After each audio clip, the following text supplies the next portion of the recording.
So first of all, I've got some basic Spanish things which I shall show you. The first thing is a bit about pronunciation. In English, quite often words and syllables sort of get rounded off, but in Spanish they like to sound every consonant, sing every vowel and roll every R. So for example, supermercado in Spanish is supermercado. They really emphasize every letter. So if you want to say donde está, where is the supermarket, you have to say supermercado, otherwise you'll just swallow the letters and they won't really get it. The other thing they have in Spanish is a bit different to English. The double L is a Y sound, so chicken is pollo and street is calle, or some places calle, but if you calle, double L sound. And also the E has a bit of an A sound, so donde, where is, donde está, donde están, where are. So that's really all. Those are the basic rules for pronouncing Spanish words. If you can say supermercado, and you can say donde, pollo and calle, then you're halfway to being an expert in speaking Spanish. And here I put down on the thing some common phrases. So, ¿cuánto es? How much is? By the time you get to day 33, you really will be an expert at saying ¿cuánto es? So that's why it's worth learning it before you go on the Camino, and you can use it every day and everything will be much easier. It does rely on you knowing the numbers, if they say how much it costs in Spanish, but you can always you can learn. I think it's worth learning the first numbers from 1 to 10.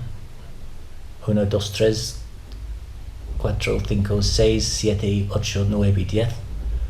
And then ciento, or cien, 100, ciento, and cincuenta, 50. Those are the numbers. Those 11, 12 numbers are the ones to know. And if you like Diet Coke, cero, for zero, so they say Coca-Cola cero, Coca-Cola zero, but that's written on the package anyway.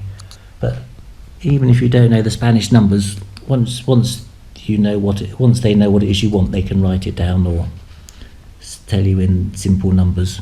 And in fact, most albergues only cost 5, 7, 6, 10. There was a €12 one, 12.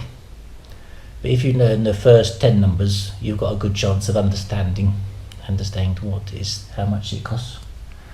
So next one, ¿dónde está? Where is? ¿Dónde están? Where are? ¿Dónde están los servicios? Where are the toilets? But you can put anything. ¿Dónde está el camino? If you get lost. So ¿dónde está? And ¿cuánto es? Those are the two most useful phrases. And if you can learn those before you come out, that'll be a great benefit.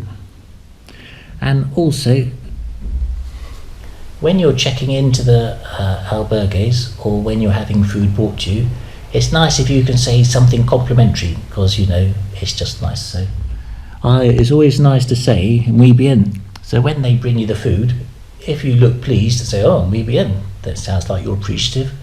And once or twice I've been shown around an albergue, and some of the albergues that really run down, you go into a bar and you say, we'll do that bit in a minute, and they check you in and they take you round the back where the albergue is, and they open a gate, and inside suddenly you're in this marvellous garden, especially in the hot weather. It's lovely, and you can sit in the garden and drink your Diet Coke. So as soon as they open the door, if you say muy bien, and you make an appreciative sound, it's just a good way to getting on with people, isn't it? So if you can, always say muy bien if you can, very good. And also, if you fancy being clever, if it's hot weather, you can say hace calor, which is I'm hot, or hace frío, I'm cold. And that sound in Spanish, ce, hace, that's how they pronounce those letters. Hace calor, más que otros días. And if you want to be super polite and you want to get someone's attention, you could say usted, and that you has a u sound in Spanish, which sort of means sir or madam. So you can say something to someone, and if you're worried the Spanish might be a bit dodgy, if you say usted, then they know you're being polite. So as I said, learn the numbers 1 to 10, and 100 for 100, 50 for 50, because quite a surprising number of things cost €1.50. Uno 50, they'd say uno 50, or they might say, no, I think they say if it's something costs $1.50, it'd be uno 50, $3.50, tres 50. That's how they say it. So yes, no, greetings, hola, buenos dias, all those basic things.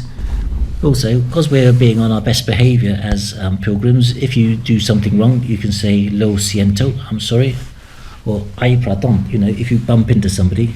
And since you know the word pardon, you've only got to learn the word I, and that's a useful word, which we'll do in a minute. So those are the basic Spanish phrases and how to pronounce Spanish letters.